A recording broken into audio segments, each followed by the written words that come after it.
Welcome to the deep dive. Today, we're jumping into solo leveling. It's this massive global phenomenon, and honestly, it's captured the imagination of just millions. It really has. So our mission really is to figure out why. Why has this story hit so hard? We've got a bunch of sources looking at its appeal. Yeah. We're talking about this Korean webtoon, a manhwa, and now the anime adaptation too. Why has it just taken off? It's been quite the ride, hasn't it? It's a Yeah. meteoric rise, really.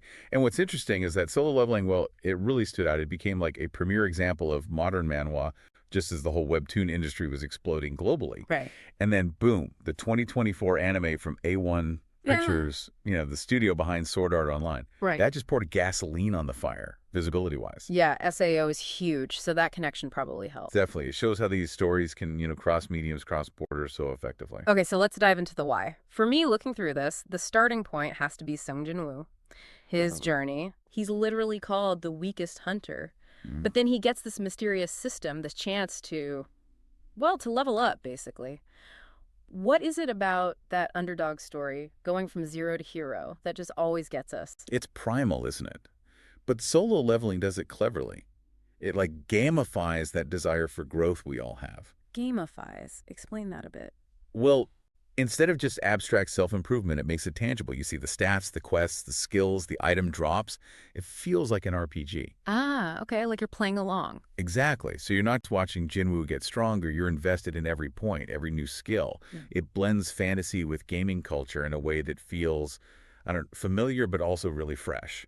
That makes sense. That blend sounds pretty addictive, but does that focus on like stats and leveling ever make the story feel thin?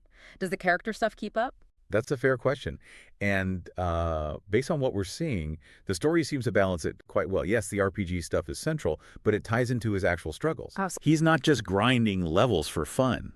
He's fighting to survive initially. Then it's about protecting his family.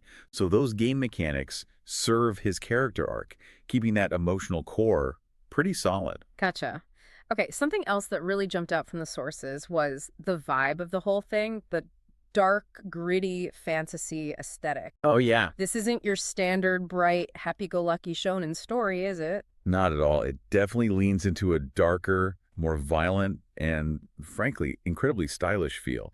The designs are cool. You get these amazing kind of badass shadow summons. Those are awesome. Right, and the action is brutal, high stakes. It definitely pulls in maybe an older, more mature audience looking for something with a bit more edge, more intensity. And that darker style works perfectly with the action and the art quality, which everyone raves about. Yeah. Insane action, cinematic fights. Absolutely.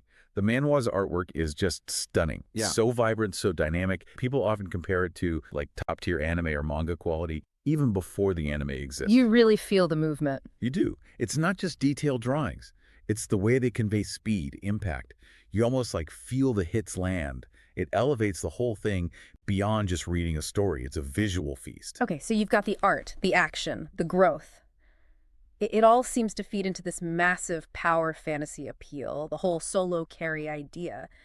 But why is that so satisfying here? Sometimes that can feel a bit lonely in a story. Maybe, but here it taps into something really fundamental, that dream of being overwhelmingly strong, right?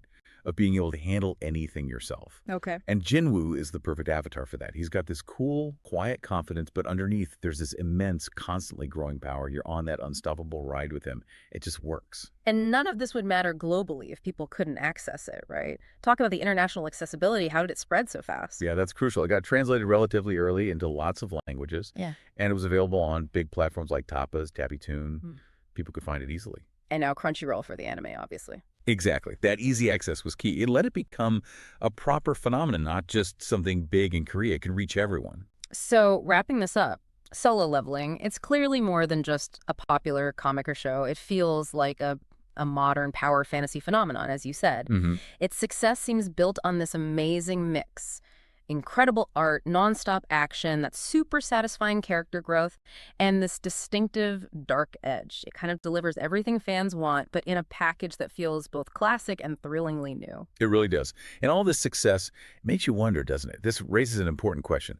What does the immense success of solo leveling tell us about the kinds of heroes and narrative experiences that resonate most deeply with audiences in today's global entertainment landscape?